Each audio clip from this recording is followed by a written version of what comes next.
da? El gato. Ah, ¿es gato? Se llama Clash. Claro, pero lo tienen hace rato, pero Tiene ya 6 años. y no la ha dado nietos. Nietos no la ha dado. Está castrado. Desde que. Sí, desde que tenía como 2 o 3 meses.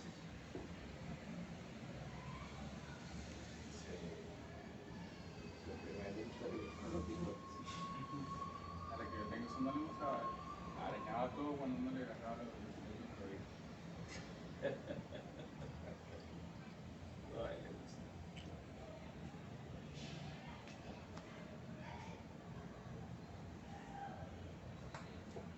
Flash.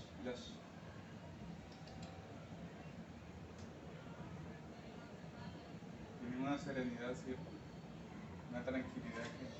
Una serenidad violenta.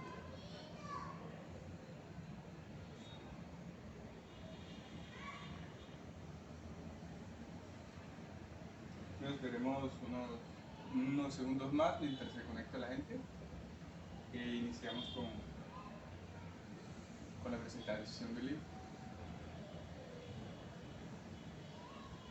Muy buenos comentarios y reseñas del libro Sí. de escritores españoles. Y saber, la imagen está al revés. Sale que hay como así.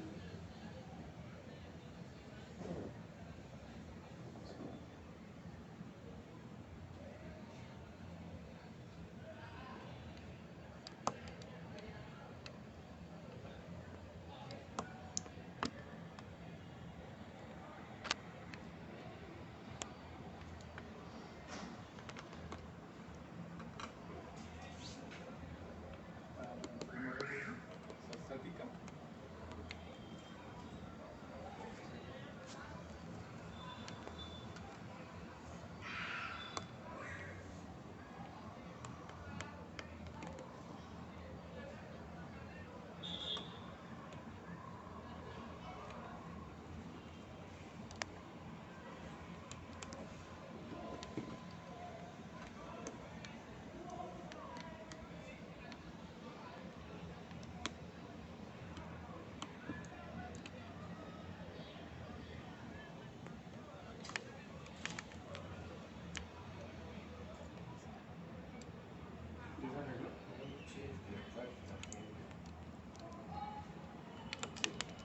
Sí, esa regla.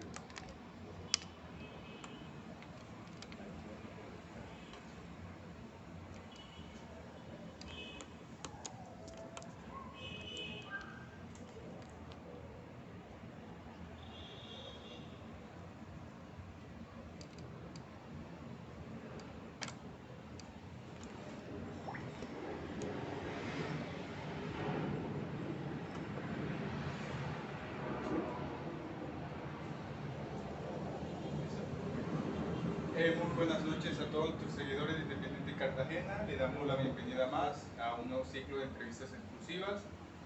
Esta noche, 2 de noviembre de 2021, nos encontramos con un escritor huilense de acá de la ciudad de Cartagena. Lleva muchos años viviendo en la ciudad de Cartagena y nos dio la oportunidad de comentar, de hacer un encuentro para dialogar acerca de su libro.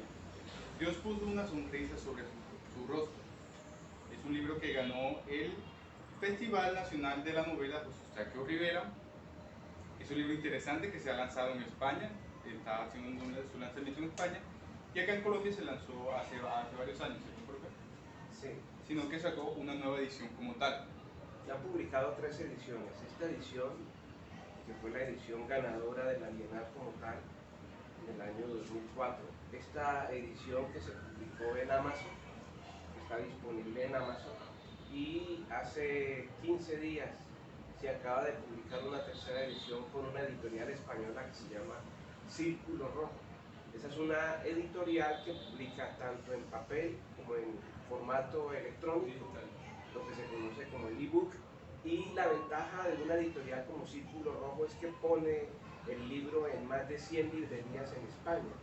Lo pone en Amazon Estados Unidos, en Amazon España, Amazon América Latina, el Corte Inglés en España y muchas otras tiendas y librerías allí en España. Entonces, esa es la novedad, ¿no? Que contrario a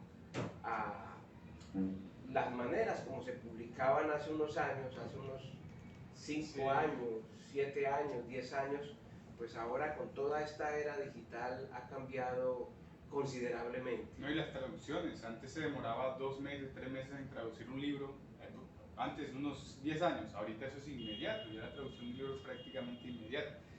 Bueno, el eje central de la novela, profe, de Dios puso una sonrisa sobre su rostro, es la muerte.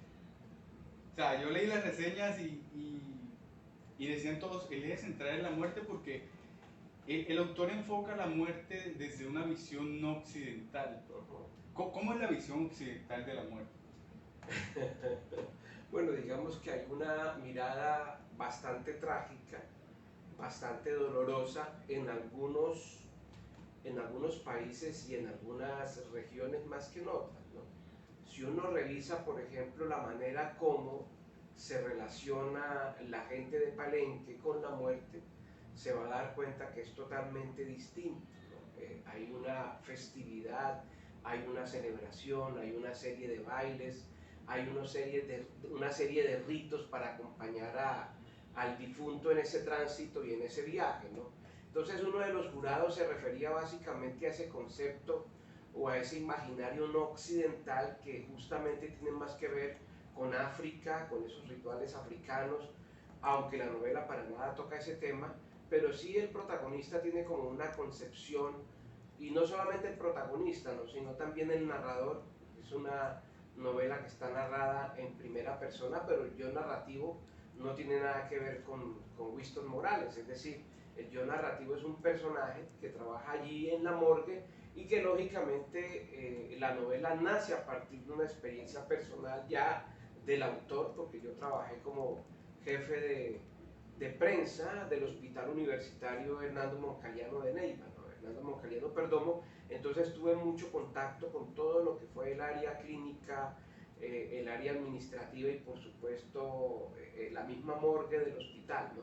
Entonces esto motivó muchísimas cosas que no es únicamente ese elemento, ¿no? Hay mucho más, hay muchos otros elementos que están presentes allí en la novela. Sí, porque vemos que la novela toca todo, toca momentos terroríficos, Sí.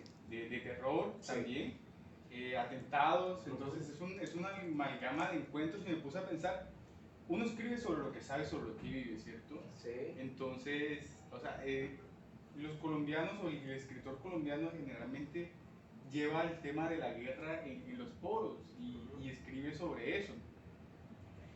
Aquí me pareció algo muy curioso que la persona que estaba en la morgue era una joven de 22, 24 años.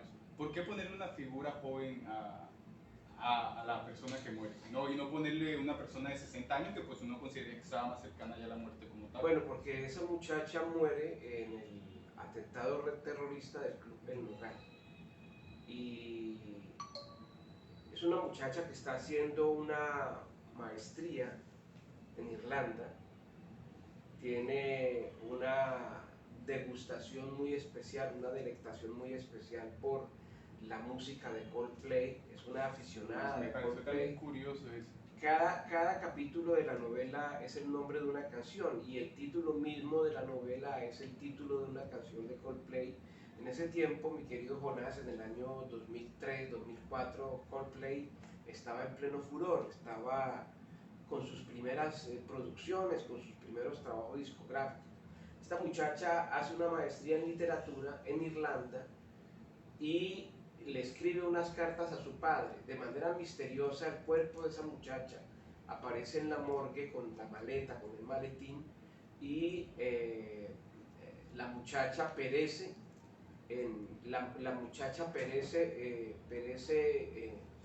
no recuerdo bien, fíjate tú, si perece en la explosión del Club El Nogal o a los 8 días en la casabomba de Villa Magdalena, porque el cuerpo va y termina lógicamente allí en el hospital universitario. Entonces son historias que se conectan, ¿no? Y que aparentemente están desprendidas, están sueltas unas con las otras, pero finalmente confluyen todas en ese punto central que es la morgue y que es el hospital.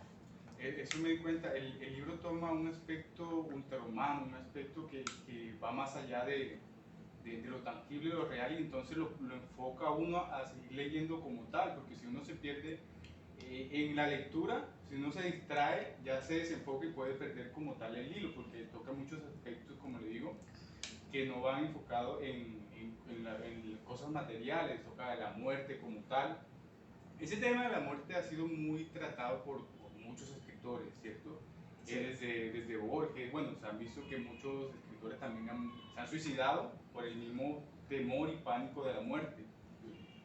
Como tal, a usted, profesor Winston, el tema de la muerte lo secunda, o sea, lo asusta siempre me ha atravesado, siempre, pero no por el temor a que mis familiares mueran, que por supuesto es un temor natural, pero digamos que lo que me mueve es como la indagación y la pregunta de siempre de qué hay después de la muerte, qué hay detrás de la muerte, ¿no? Hay un verso que yo manejo en mi libro, que yo escribo en el libro La Dulce Aniquilona, que dice: la muerte es una puerta y el tiempo una ventana, ¿no? Yo, Jonás, desde que estaba muy joven he tenido experiencias,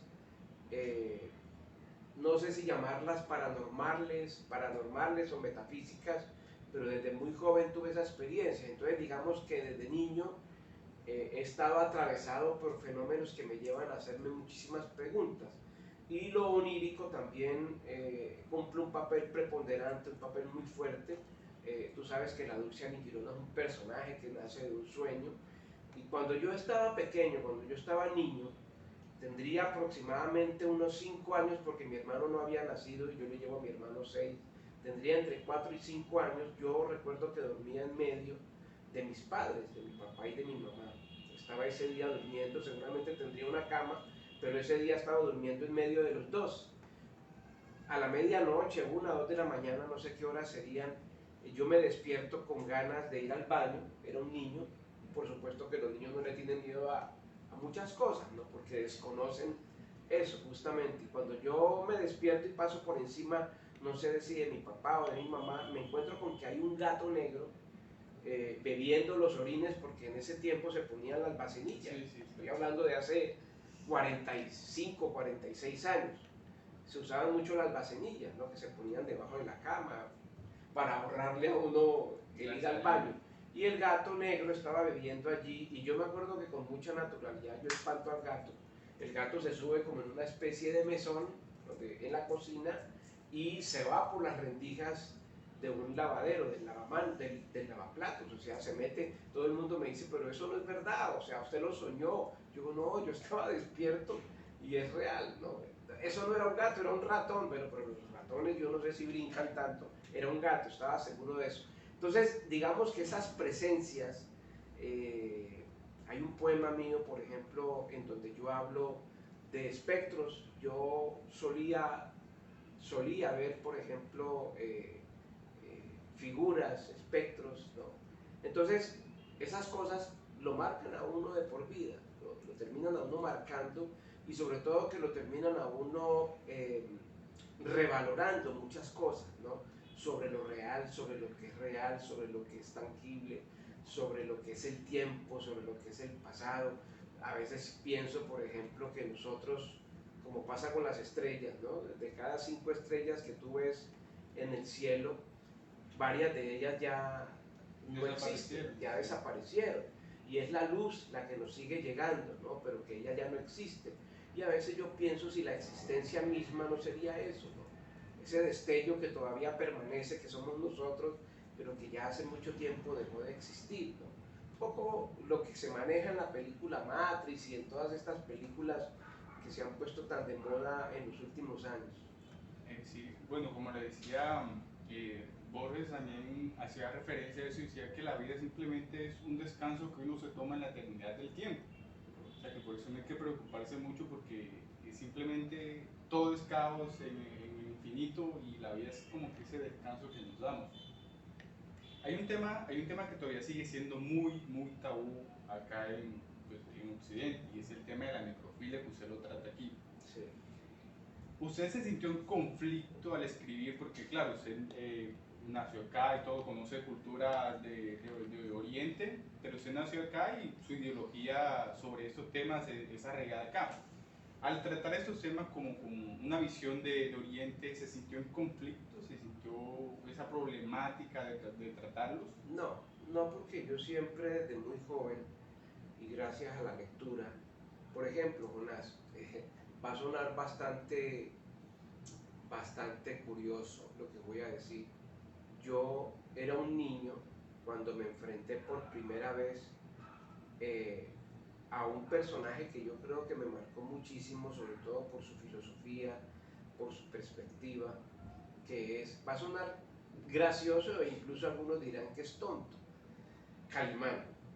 Calimán es un personaje que tenía un rubí en el tercer ojo, ¿no? Recuerden, yo leí muchísimo a Lobsang Rampa, leí el cordón de plata, el tercer ojo, muchísimos. O sea, yo era un joven, un muchacho muy joven cuando leía a Lobsang Rampa, que era un monje, no recuerdo si tibetano, pero sin lugar a dudas, como después leer a Carlos Castaneda, pues a uno ese tipo de lecturas definitivamente terminan marcándolo. Y Calimán era un personaje que, por ejemplo, le decía a su discípulo, que se llamaba Solín, que se llama Solín.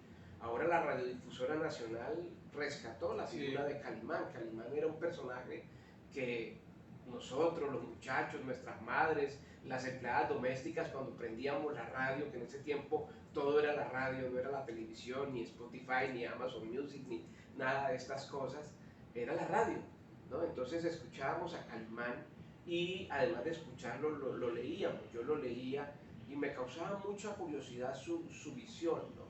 Le decía a su discípulo, por ejemplo, Calimán apelaba a frases de Hermes Trismegisto de miles de años, donde decía el universo es mental o todo está en la mente, y le decía a Solín, serenidad y paciencia, mi querido Solín.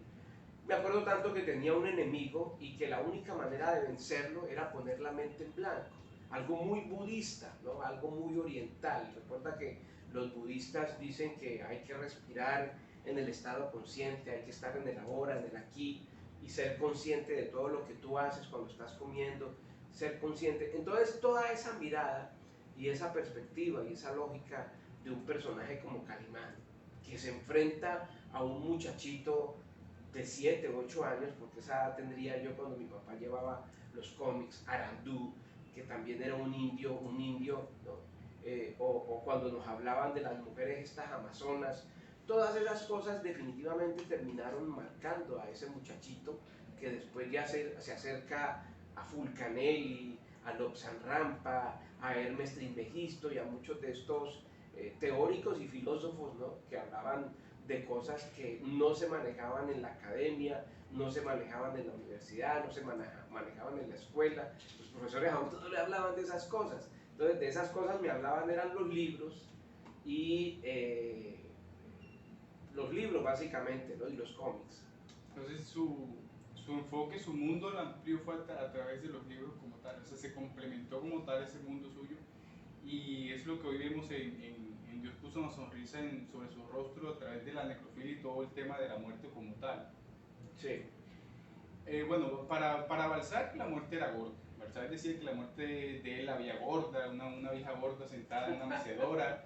Para Juan Rulfo decía que era una señora flaca como tal, que era Gualamide. Bueno, Juan Rulfo siempre miró la muerte como algo chistoso, como que tener a alguien al lado para hablar todo de cuando uno se muere. Profesor, ¿usted cómo ve la muerte? ¿Cómo se imagina su muerte como tal? Bueno, alguna vez pensé que la muerte era aniquilona, porque fíjate que el término, el nombre tiene que ver con aniquilar. La dulce aniquilona, yo no quiero reducirla únicamente a esa perspectiva o esa visión un poco triste, ¿no?, que tiene la gente en la mente de que la dulce aniquilona sea solamente la muerte. Yo pienso que es una fuerza tutelar, que es una guía espiritual, que es una guía tutelar que me acompaña todavía hoy, a pesar de que ya no se aparezca y de que ya no se manifieste como lo hizo cuando yo tenía 20 o 21 años. ¿Sí? Es una mujer que se me aparecía en sueños, pero reflexionando sobre eso, ella me lleva a un lugar que se llama Chualma, que son palabras oníricas, legítimamente oníricas, y uno piensa muchas cosas, Jonás. Es decir, Si la muerte es una puerta y el tiempo una ventana, es decir, yo transito a través de esas ventanas y voy a otras dimensiones, ya la física cuántica nos está hablando de eso. Ya uno ve series, por ejemplo, como Flash, y nos hablan de los multiversos y de los universos paralelos, que son cosas que se venían planteando hace muchísimo tiempo atrás se venían planteando estas cosas, ¿no?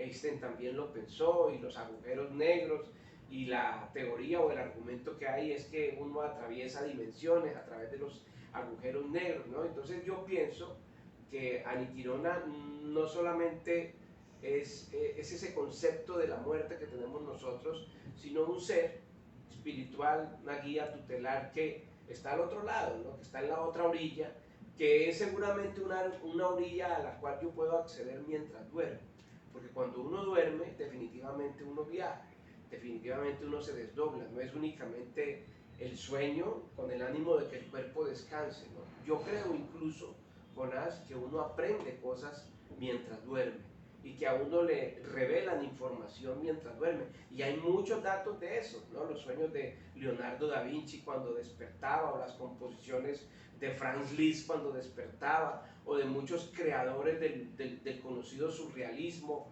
¿no? Salvador Dalí o cualquiera de estos, que le venían visiones justamente a través de los sueños.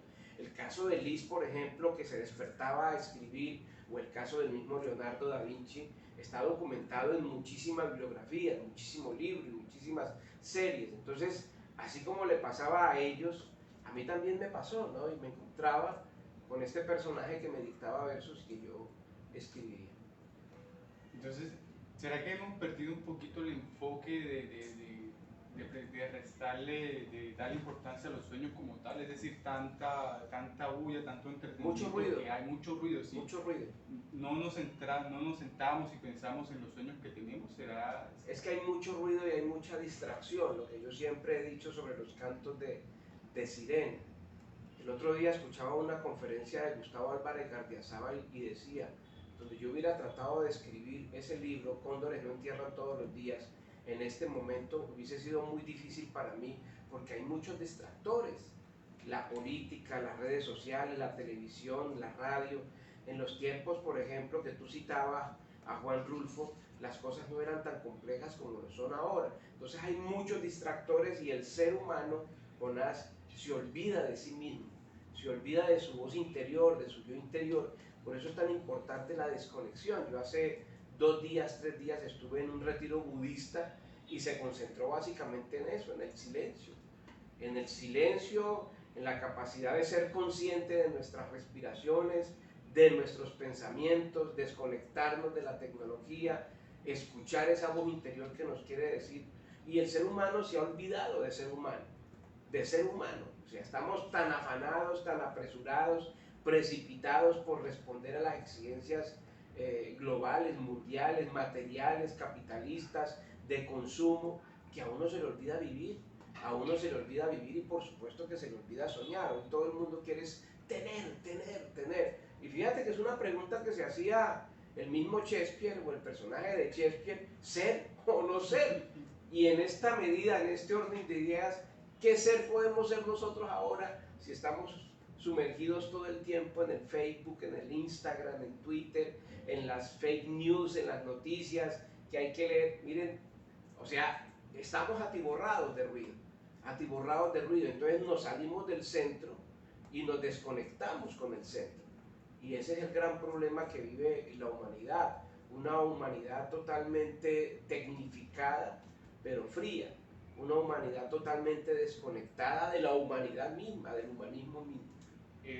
Hay una necesidad de amor y aquí mismo se plantea en el libro cuando el autor principal se enamora de la difunta, de la muchacha que murió, ¿cierto? Esa necesidad de amor usted la plantea como tal, como algo que se da a nivel general.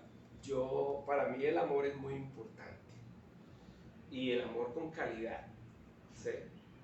Que es otra de las cosas que nos estamos perdiendo hoy, ¿no?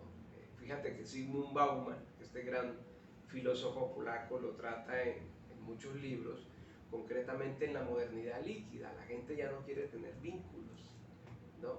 Porque le temen al miedo, le temen al dolor, no quieren vincularse porque hay dolor y porque no quieren sufrir, ¿no? Entonces nos vinculamos pero de manera superficial, ¿no? No hay una vinculación profunda. Cuando yo amo, que he amado, por supuesto, lo hago con toda la intensidad y seguramente son amores que me marcan y que me marcaron para toda la vida, ¿no? Entonces, es también la idea, Jonás, de que este personaje se enamora de una mujer que a pesar de estar muerta, o a pesar de haber muerto, ese sentimiento pervive, que es el sentimiento del amor.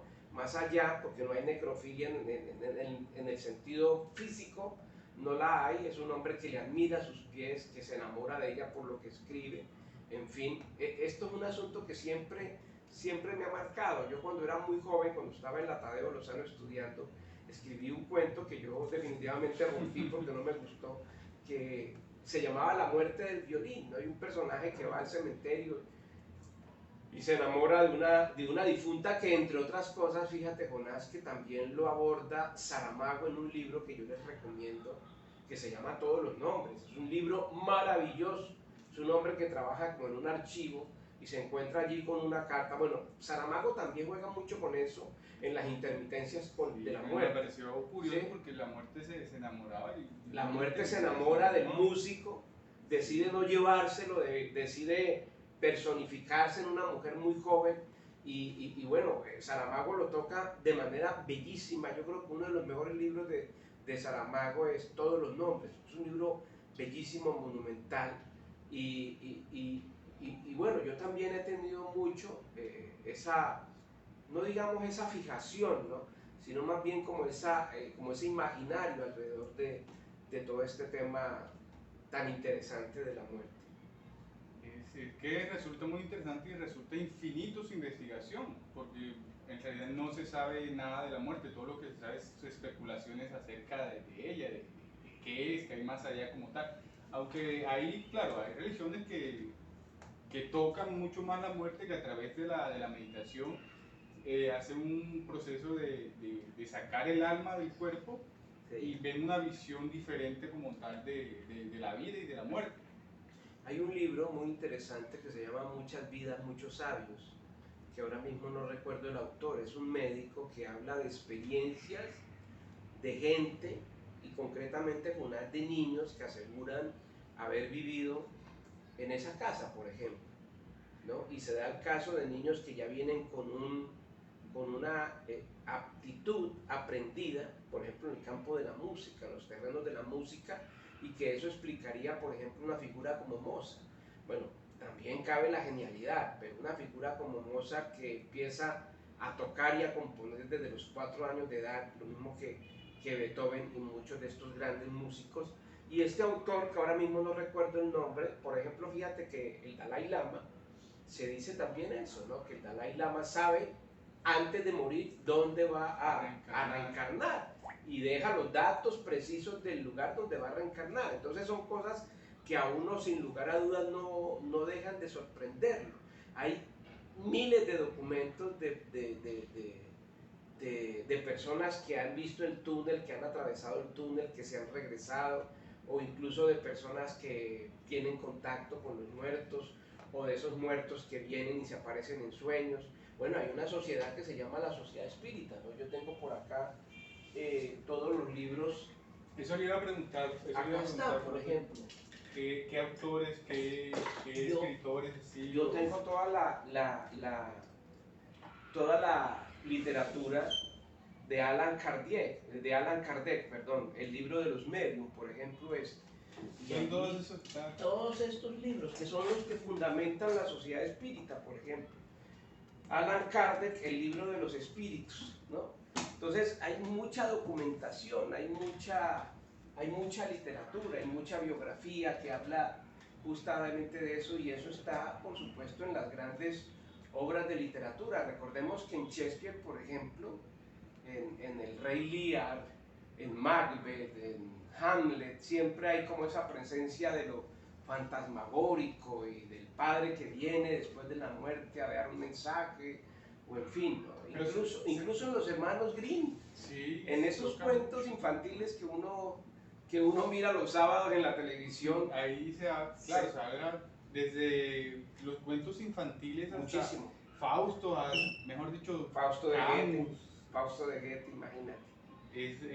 Esa es la materialización de la muerte, porque la muerte la tiene básicamente ahí. O sea, el diablo como tal es la misma muerte, Sí. se podría decir.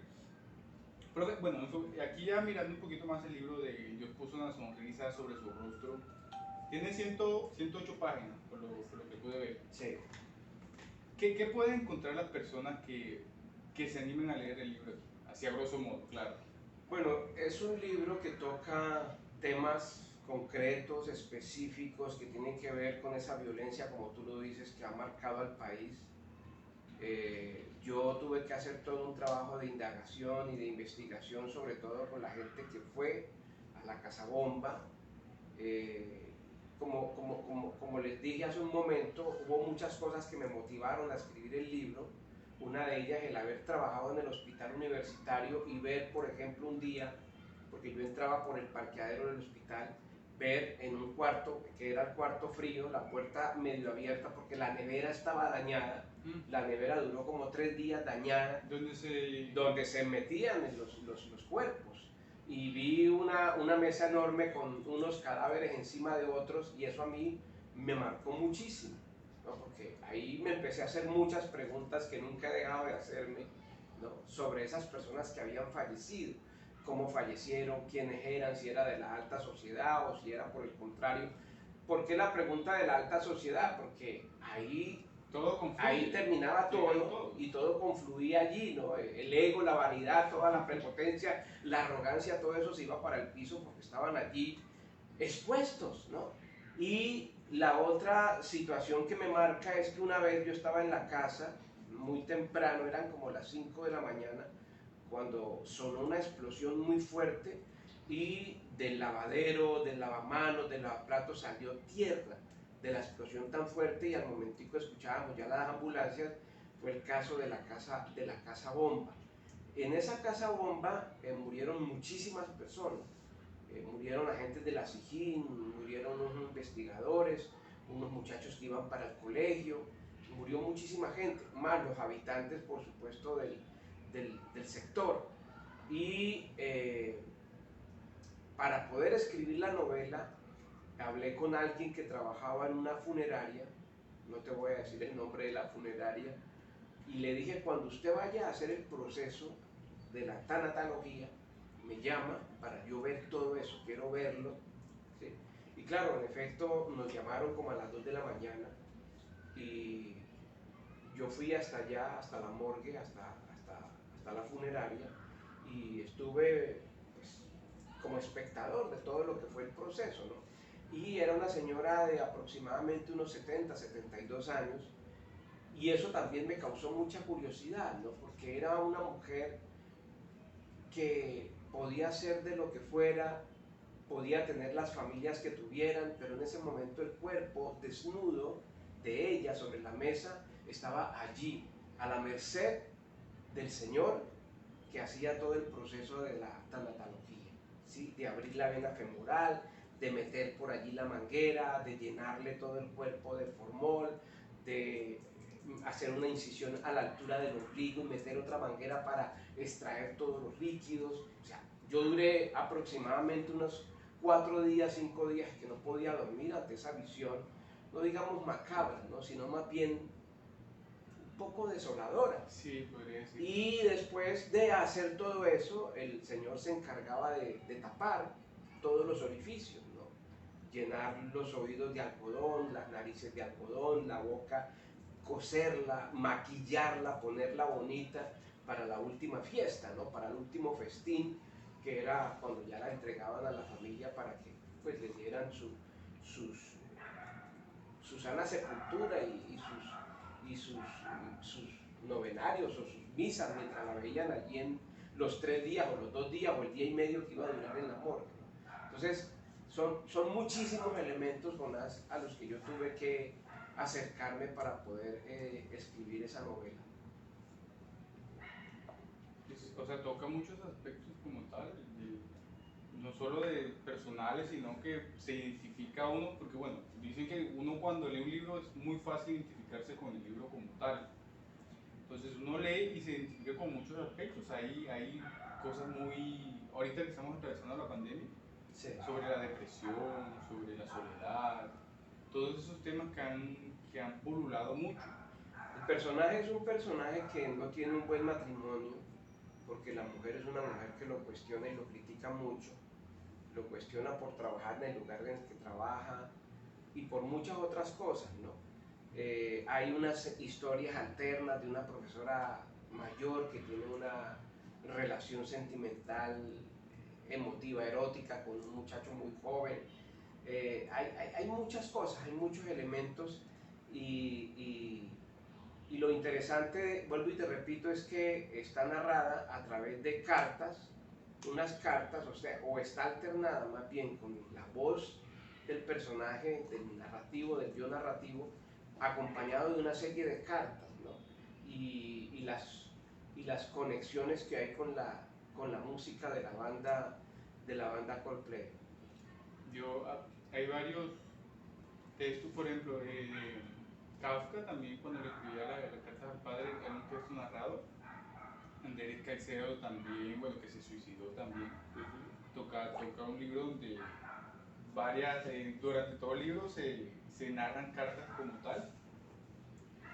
Y bueno, yo creo que yo le quería hacer la pregunta, ¿usted sintió que se hizo escritor cuando terminó de publicar su primer libro o ya antes se sentía escritor como tal? O sea, ¿es necesario que usted le digan, bueno, aquí está su primer libro, usted es escritor ahora?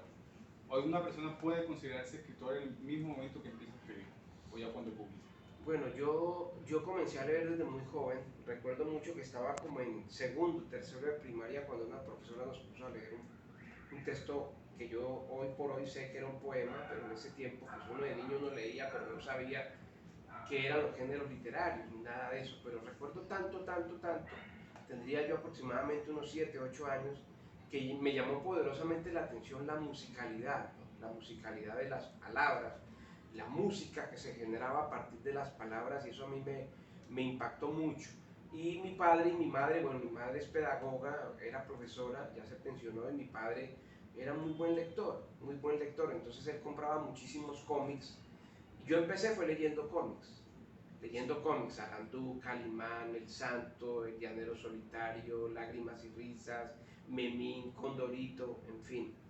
Y ya después yo empiezo a decirle a mi madre que me compre una colección de libros que se llamaba Grandes Aventuras, que eran libros que publicaba La Oveja Negra, El Último de los Mohicanos, El Corsario Negro, Desde Rusia con Amor, La Isla del Tesoro, Los Hijos del Capitán Gran, Los Viajes de Gulliver, La Isla del Tesoro, eran muchísimos libros, ¿no?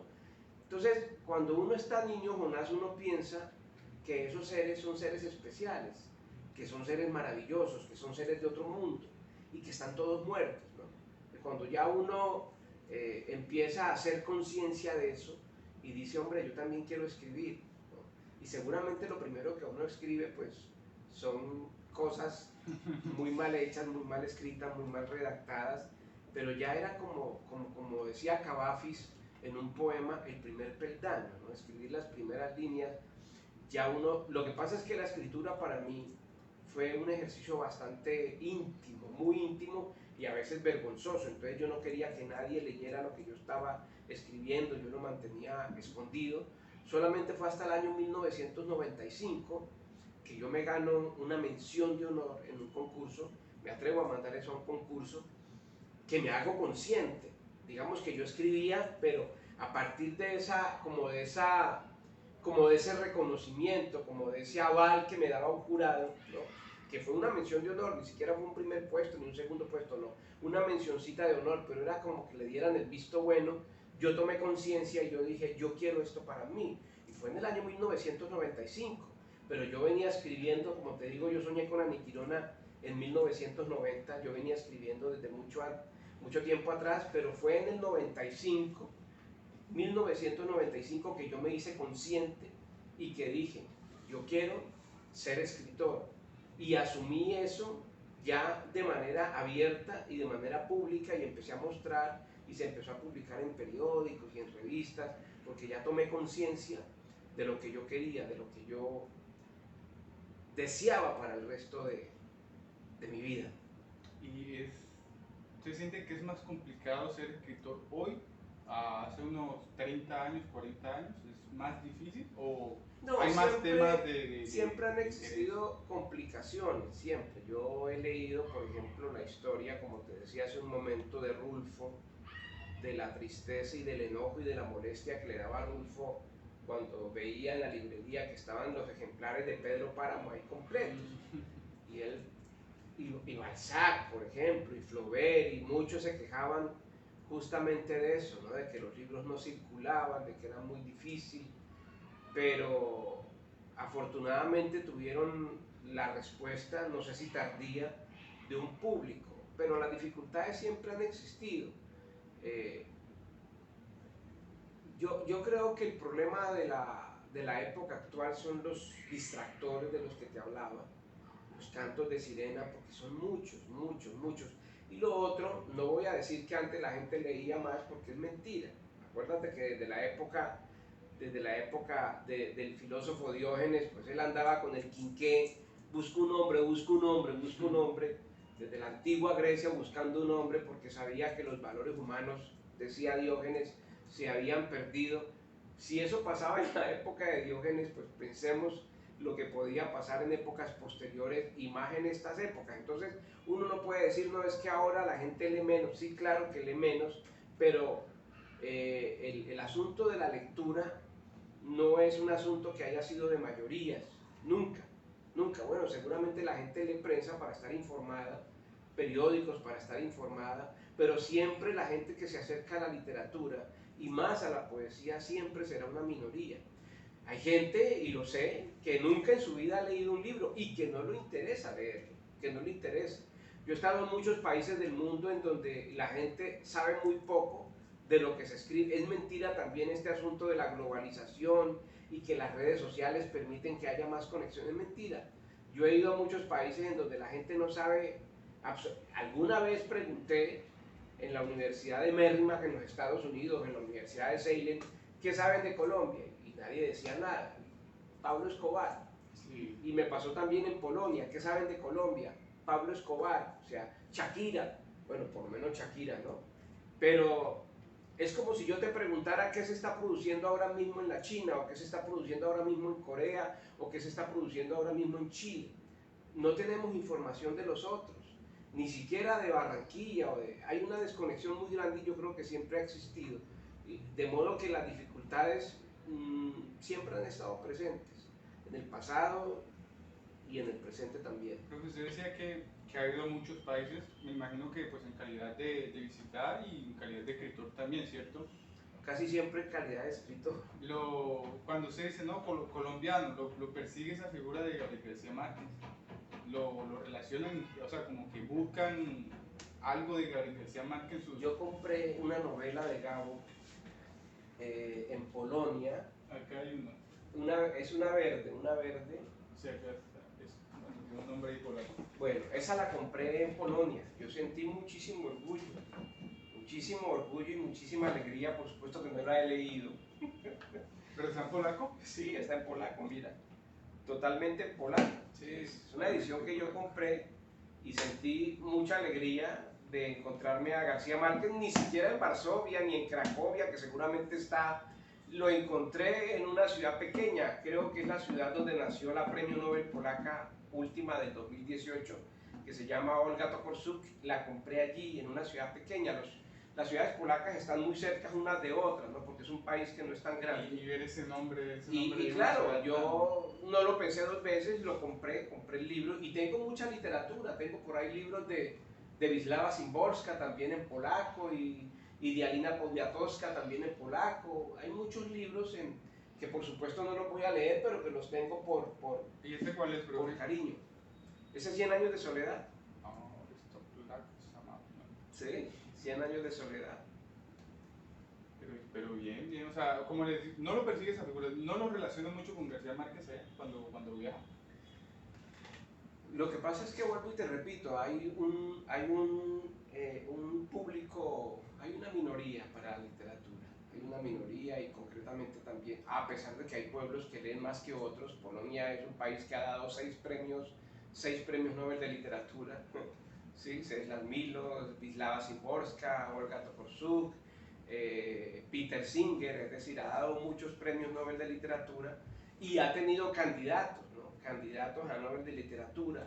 Es una ciudad en donde el escritor es muy importante, muy importante. El corazón de Chopin, del gran músico polaco, está en Varsovia, en una capilla, en una iglesia, y el monumento más grande en Cracovia es un monumento al poeta romántico polaco que es Adam Mickiewicz, ahí en plena Varsovia, en Cracovia. Está en Varsovia, está en Poznan, está en muchas ciudades, en Wrocław, por ejemplo, el monumento principal de la ciudad, en la plaza central, como decir uno ir al Parque Bolívar, es un monumento a un dramaturgo que nació ahí en esta ciudad polaca. Entonces, sí, hay ciudades que tienen figuras hay países en donde hay una relevancia mucho más significativa, ¿no? Alemania, Francia, Inglaterra.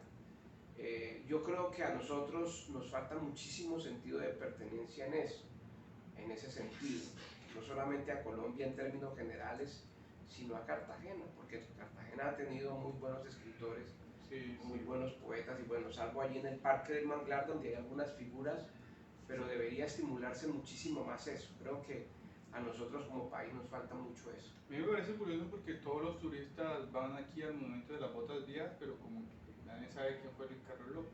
Sí, o sea, ni siquiera lo Bueno, afortunadamente ahí está el poema para la gente que esté interesada en leer a Luis Carlos el Tuerto López, pero fíjate que Rómulo Bustos, que es un gran profesor, gran amigo que acaba de pensionarse de la Universidad de Cartagena, dice que él antes tenía como un cierto desdén al poeta, a Luis Carlos, y que ya después de cierta edad y después de ciertos años lo miró con la dimensión con la que debía mirarse al Tuerto López. En el arte pasa mucho eso, no solo en la de literatura, sino en el arte general, que, bueno, en la música casi no, sino que en la pintura, en la literatura, que después de muerto es que como que empieza a tomar redundancia y la empiezan a mirar como que, oye, pues él escribía bueno o él pintaba bueno.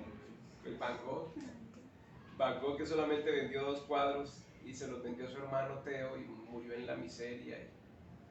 Y fue muy triste el final de Van Gogh, ¿no? Y es un pintor bellísimo, bellísimo, bellísimo. La literatura, literatos como usted, escritores como usted, sienten que hay una lucha con los bestsellers, estos libros que se producen en un mes, 14 personas en una sala y ya lo van sacando. Y yo la verdad no estoy muy al tanto del bestseller. Siempre me inclino por un canon y por escritores que ya, no digamos que son clásicos, ¿no? Porque uno lee escritores contemporáneos que todavía no son clásicos, pero a mí los bestsellers, ahora hay bestsellers de bestsellers, ¿no? Porque fíjate que Stephen King fue un bestseller y llegó a ser varias veces un bestseller, y hoy por hoy, lo mismo que decía Rómulo del poeta Luis Carlos, hay mucha gente que valora la escritura de King. Yo tengo por ahí un libro que se llama De cómo escribo, sí, creo que se llama así, De cómo escribo el libro, que es un libro que yo pongo a leer a mis estudiantes de periodismo, de cómo escribo, por ahí debe estar el libro. Hay muchos libros de muchos idiomas, por acá veo. Es interesante esta librería. Bueno, esta es la quinta biblioteca que tengo. La quinta, porque yo tuve una biblioteca muy enorme, muy grande, y me tocó venderla porque nos íbamos a ir para Canadá con mis hijos y la mamá de mis hijos, pero desafortunadamente nos negaron la visa después de tener la aceptación tanto del estado de Level como de Laval como de la Universidad de Laval.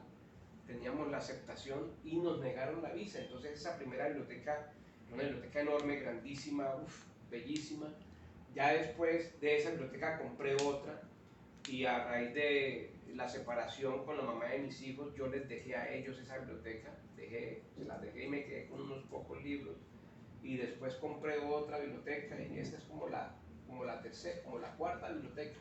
Acá hay libros de Coetzee, de Adichie, de Orwell. Aquí está este bellísimo libro que yo recomiendo mucho en las clases, ¿no? 1984 de George Orwell. Una distopía que para nada...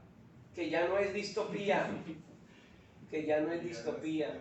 Todos esos libros... Y a propósito de tu pregunta, Fahrenheit. mira, tengo esta joya, el Bhagavad Gita. El Bhagavad Gita. Es una cosa bellísima. Es como... Yo me acerqué a los hermanos de la conciencia de Krishna y practicaba unos principios que tenían que ver con la filosofía Krishna, ¿no? El profesor Winston, bueno, ha escrito poesía, novela, ¿se ha animado a escribir cuentos? Tengo algunos cuentos, me he ganado algunos concursos pequeños, he quedado de finalista, pero yo no creo que el cuento sea mi fuerte. Mira, esta mujer es mi amor platónico, murió muy joven. Alina Powiatowska, una poeta polaca maravillosa, bellísima. Alina, y por ahí tengo otro de Wisława también. Este está en polaco, mira. Lo compré únicamente para tenerlo, pero está en polaco. La he leído en español, pero no así. Murió muy joven, Alina. Y aquí está tu Andrés Caicedo, que lo estabas mencionando la música. Hace poco. Sí. Acá está el libro que te decía, míralo. De Stephen King. Mientras escribo. Y este libro, Jonás, de alguna manera te da un poco de respuesta sobre tu pregunta. Este es un libro que yo escribí hace ya varios años, que es un libro de ensayos a propósito del tema del ocultismo, poéticas del ocultismo. Muchos escritores se han acercado a eso, al ocultismo. Yo tengo un libro maravilloso que se llama Antología del Ocultismo, no sé dónde estará, que justamente habla de esos escritores que tuvieron, como decías tú hace un momento, como Goethe, que tuvieron laboratorios de alquimia. Por ejemplo, el Premio Nobel de Literatura... ¿Cómo se llama, dice el libro? Antología del Ocultismo. El Premio Nobel de Literatura Yeats, su mujer era medium la mujer de él, y Goethe tuvo laboratorios de alquimia. O sea, y estos personajes, por ejemplo, Jaime Sáenz, bueno, no tanto Jaime Sáenz, el poeta venezolano que me parece que es uno de los poetas más grandes que ha dado Venezuela, que se llama José Antonio Ramos Sucre, fueron hombres que tenían también una proximidad y una cercanía muy fuerte. Es que no recuerdo dónde está ese libro. Se llama Antología del Ocultismo. Bueno, por ahí debe estar. No, yo solo veo títulos aquí en alemán, en ruso, no veo mucho en español. Mira, este es uno de los libros favoritos. Este es uno de los libros favoritos de Borges. Ese es un libro milenario de Eli Chin, que tú le haces preguntas al libro y él te las contestas a través de unas monedas. Ay, ¿cualquier moneda? O... No, aquí están las monedas y están los hexagramas. Aquí están los hexagramas. Y entonces, a medida que tú vas arrojando monedas, ellas te arrojan un valor impar y un valor par. Y tú tiras 6 veces las monedas y formas el hexagrama. Estas son las monedas. ¿Sí? Una tiene un valor y la otra cara tiene otro valor. Ese es un libro que, de hecho, creo que el prólogo de este libro, no sé, míralo, si esta edición, el prólogo lo hace Borges. Por ahí uno de César Vallejo. ¿Ha leído César Vallejo? Claro, sí. Muchísimo, todo César Vallejo. Aquí está. El porvenir es tan irrevocable como el rígido ayer, escrito por Borges. No hay una cosa que no sea una letra silenciosa de la eterna escritura indescifrable cuyo libro es el tiempo. Quien se aleja de su casa ya ha vuelto. Bueno, profe, yo creo que aquí podríamos estar horas y horas hablando de literatura y de libros y de todo esto, pero bueno, estamos en la era de la inmediatez. Sí, En la era en la era del tiempo. de donde todo se tiene que hacer rápido. La verdad sí esperamos que todos los seguidores hayan disfrutado ese encuentro con el profesor Winston, que sus diálogos sobre el libro, la verdad es muy interesante. ¿Dónde lo pueden conseguir, profe? Ya se puede comprar en Amazon, Amazon América Latina, Amazon Estados Unidos, Amazon España. Para España está en todos tus libros y en libros.cc y en el Corte Inglés y en todas estas tiendas grandísimas ya el libro está ¿Y disponible. puntos físicos? No, porque esas editoriales o esas librerías publican es por demanda, o sea, ya no pasa lo que pasa acá con estos libros. Porque el placer es como... Sí, no, pero tú lo pides y te lo mandan en físico. Ah, ok. Lo que pasa es que se publica es por demanda, o sea, si Jonás pidió 5 ejemplares le mandan a Jonás, pero ya no se publican 1000, 2000 ejemplares como se publicaban antes, sino que Claro, se publican los de tiempos acuerdo a la son compra. diferentes. Y... Exacto. ¿Sí? Bueno, está perfecto, pues la recomendación sí, o sea, yo leí parte del libro, no le digo que lo leí todo porque... Y leí varias reseñas y es muy interesante el enfoque que le da como tal a la muerte desde una visión no desde Occidente tan material, sino como que esa celebración que fue la vida, no mira la vida como un La relato celebración que continúa. que continúa como tal, sí, Que continúa. Bueno, entonces, que espero que todos nuestros seguidores nos hayan disfrutado como tal este live con el profesor Winston. Esperamos que encontrarnos en otra ocasión para seguir dialogando de temas variados, de temas de acá de Cartagena, nacional, sobre libros.